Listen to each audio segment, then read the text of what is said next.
Develop the ability to act. Take action. Not hasty if it isn't required, but don't lose much time. Here's the time to act. When the idea is hot and the emotion is strong. That's the time to act. You say, Mr. Rohn, I'd like to have a library like yours. See, if you feel strong about that, what you got to do is get the first book and then get the second book. Before the feeling passes and before the idea gets dim, action pronto, action immediate, action as soon as possible. Because if you don't, here's what happens. We call it the law of diminishing intent. We intend to when the idea strikes us. We intend to when the emotion is high. But now if you don't translate that into action fairly soon, now the intent starts to diminish. And a month from now, it's cold. A year from now, it can't be found. So act. Set up a discipline when the emotions are high and the idea is strong and clear and powerful. That's the time to set up the discipline. Somebody talks about good health and you're stirred. Says, right, I need to get a book on nutrition. Get the book before the idea passes and before the emotion gets cold. Go for the book. Start the library. Start the process. Fall on the floor. Do some push-ups. Action. Got to take action. Otherwise, the wisdom is wasted. Otherwise, the emotion soon passes. Unless you put it into a disciplined activity. Capture it. Disciplines is called how to capture the emotion and how to capture the wisdom and translate it into equity. Disciplines. Now, here's what's important about disciplines. All disciplines affect each other. In fact, here's a good philosophical phrase. Everything affects everything else. Nothing stands alone. Don't be naive in saying, well, this doesn't matter. I'm telling you, everything matters. There are some things that matter more than others, but there isn't anything that doesn't matter.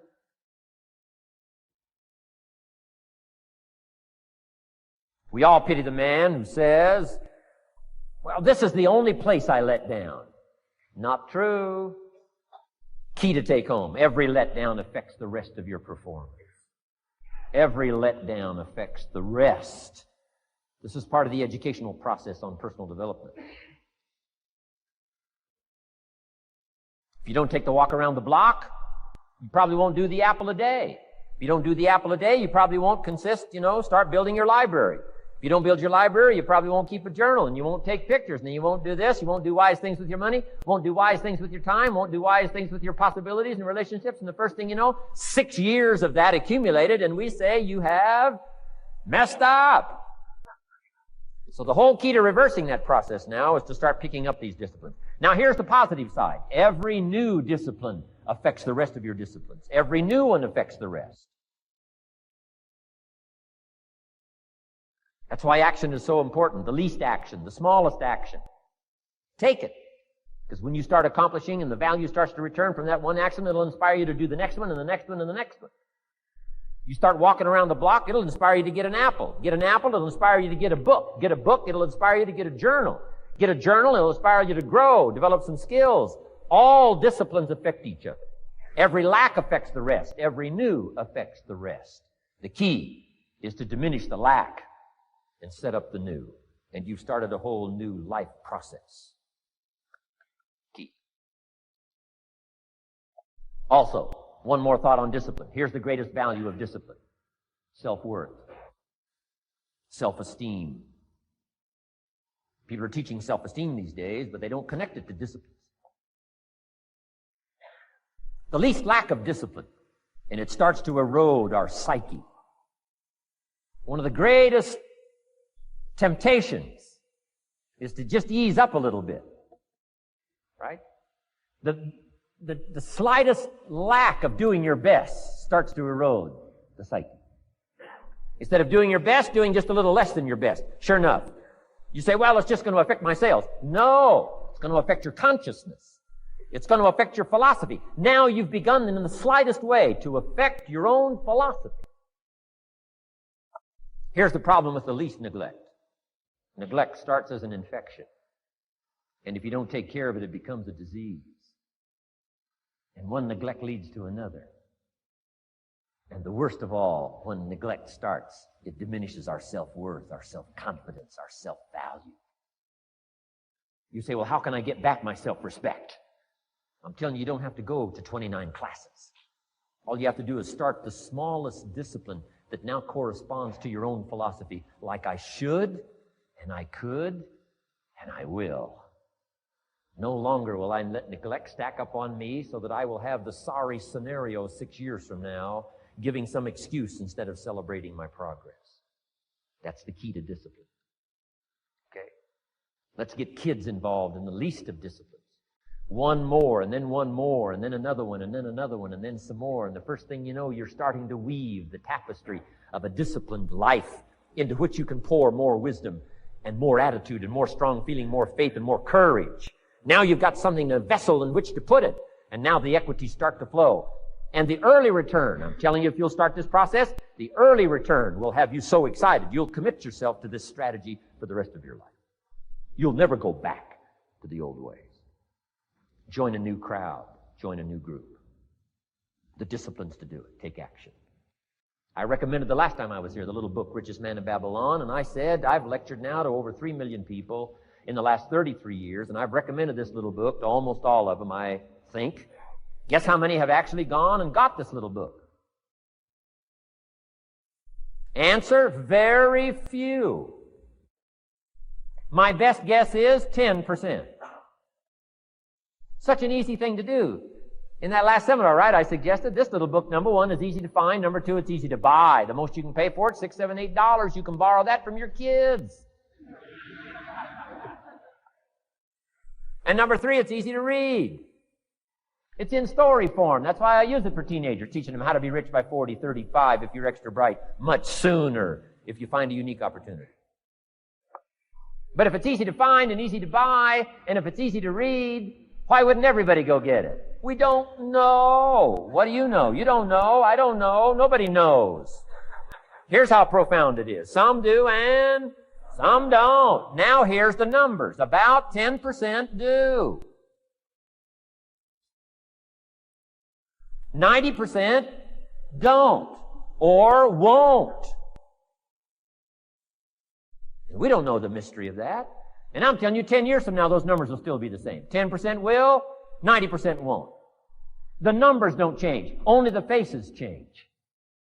You're looking at one of the faces. I used to belong to the 90% who couldn't be bothered even if it was easy. Guess how many people have a library card? Wisdom of the world available. Transform your life in any value amount you want. By the way, how much is a library card in Texas? Free. Here's what free is. Easy. I mean, it can't be any easier than free. Somebody says, well, would you bring it by? Well, no. At least you got to go get it. No.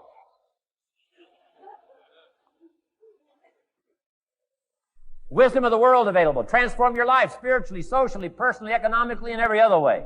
Teach you how to be rich and powerful and sophisticated and healthy, influential. How many people have a library card? Answer, 3%. 95, 97% couldn't be bothered. Guy specializes in happy hour, but he doesn't have a card. And now readily and quickly blames the government and blames his company and blames policy and blames the pay scale. When if he only knew, if he joined the 3%, here's my advice to you today. Walk away from the 97%. Don't talk like they talk. Don't act like they act. Don't go where they go. Don't specialize in what they specialize in. Throw away the blame list they cling to. Start you a new life.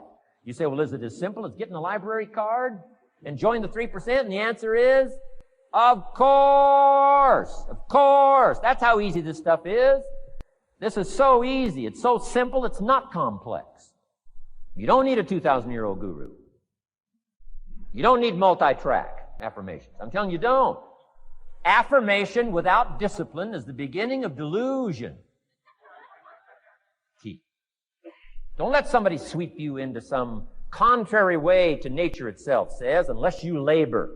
The miracle of the seed and the soil and the seasons and God and all the other stuff that's available, sunshine and rain, that's not available to you by affirmation. It is only available to you by labor. So labor well. Okay. Learn well. Discipline yourself well. And you can have all the treasures you want. This stuff's easy and simple. It's not ocean waves and seagulls. You don't have to move to Sedona, where all the force fields come together in Arizona.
Let's teach our kids the simple ways to transform their health, number one. Their economics, number two. Their ability to communicate, number three. Their life and treasure and lifestyle, number four. Spirituality, number five. And the list goes on and on. Let's not leave out any of the least of disciplines that encourage us to do the next one, to do the next one, to do the next one. First thing you know, this whole scenario for you is spinning up instead of out of control on the negative side. This is all you got to do. It's as simple as this. It's as simple as a start, committing yourself to life change. And once you start down this road, I promise you, you'll join the 10% and the 3%. We're going to talk financial independence in just a little while. Guess how many people can retire from the income of their own personal resources when it comes time to retire? Answer, 5%. In the most independent country in the world, 95% are dependent. 5% are independent. Take charge of your own retirement. I'm telling you, if you take charge of your own retirement through personal development and all these skills we've taught today, plus what's coming up, financial independence, I'm telling you, take charge of your own retirement, you can multiply it at least by 5, maybe by 10, maybe by 20, maybe by 100. Let the government take care of it, some company take care of it, you got to divide by 5. Take charge of your own life, take charge of your own day, take charge of your own conversation, take charge of your own family, take charge of your own possibilities. And learn these skills, develop this kind of strategy, and I'm telling you, life will open up for you. Join the 3%. Join the 10%. Join the 5%. Walk away from the 95%. In our Leadership Weekend we teach, find out what poor people read and don't read it.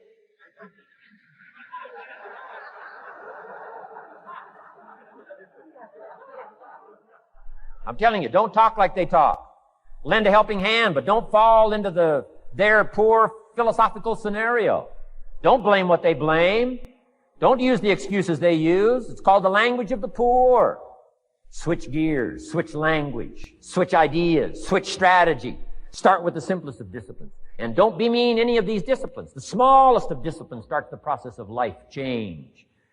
And if you'll invest in this thing called discipline, you can have whatever you wish. It's called the beginning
Now here's the last clue on discipline. Do the best you can. We covered earlier, but here's a good scenario for the do the best you can. I've got a good question for you. Is the best you can do all you can do? And the answer is no. Strangely enough. If we all fell on the floor right now and did as many push-ups as we possibly could, and let's say for some reason you haven't been into push-ups lately, I can't imagine why, but let's say the best you can do is 5. And you look up at the rest of us and say, hey, 5 is the best I can do. We can tell by the look on your face that's probably true. 5 is the best you can do. Now, is 5 all you can do? The answer is no. If you rest a little, you can do 5 more. Wow. And if you rest a little, you can do 5 more.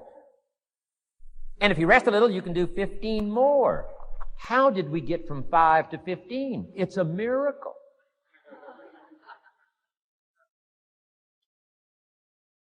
And if you rest a little, you can do 15. Rest a little, you can do 15. Rest a little, you can do 20. How did you get from 5 to 20? It's a miracle.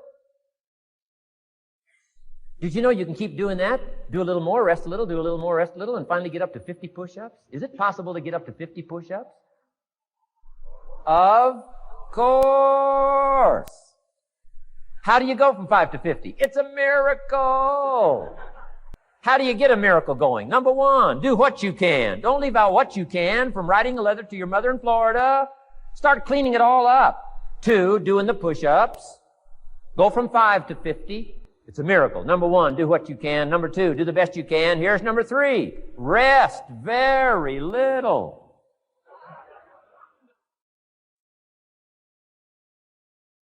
Don't rest too long. Why? The weeds take the garden.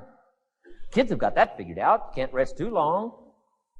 Here's the clue. Make rest a necessity, not an objective. The objective of life is not to rest. The objective of life is to act.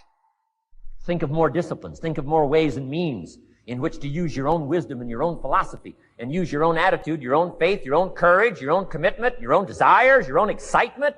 Invest it, invest it, invest it, invest it in discipline so that it's not wasted. The smallest of disciplines.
thereby transform your life.